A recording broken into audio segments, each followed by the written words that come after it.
A man was bitten by a venomous snake, leaving him completely paralyzed and unable to move. However, the doctor pronounced him dead, without even attempting to resuscitate him. To determine the cause of death, the doctor let the assistant send the man to the autopsy room, preparing to remove and examine his internal organs. The most desperate part was that at this moment, Jimmy was fully conscious. He could not only see the sharp scalpel in front of him, but also hear the doctors discussing where to make the first incision. Yet he couldn't move a single inch, only able to slowly await his death. The doctors proceeded to cut off Jimmy's clothes, and the autopsy officially began. Before starting, they even took a posthumous photo of Jimmy, but the careless doctors failed to notice that his pupils hadn't dilated yet. It seemed that today, Jimmy was destined to die no matter what. As per protocol, the next step was to measure the body temperature. The doctor roughly inserted a 1-meter-long thermometer into his rear end. At this point, Jimmy had already cursed the doctor's entire family in his mind. Ultimately, the temperature reading came back normal, but the female doctor claimed it was because the corpse hadn't cooled down yet from being out in the sun for too long. Eager to finish up and call it a day,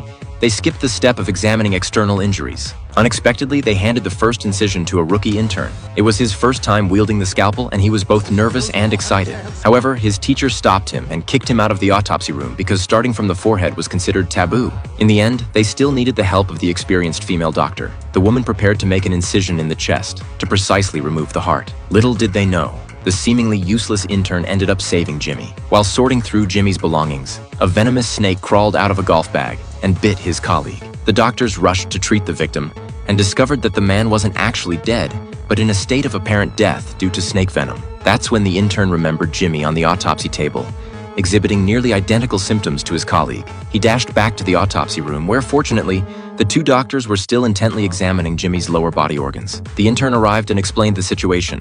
Only then did the female doctor notice the wound on Jimmy's leg. She felt immensely guilty because their negligence had almost killed a living person. In the end, under the emergency treatment of the chief physician, Jimmy successfully survived.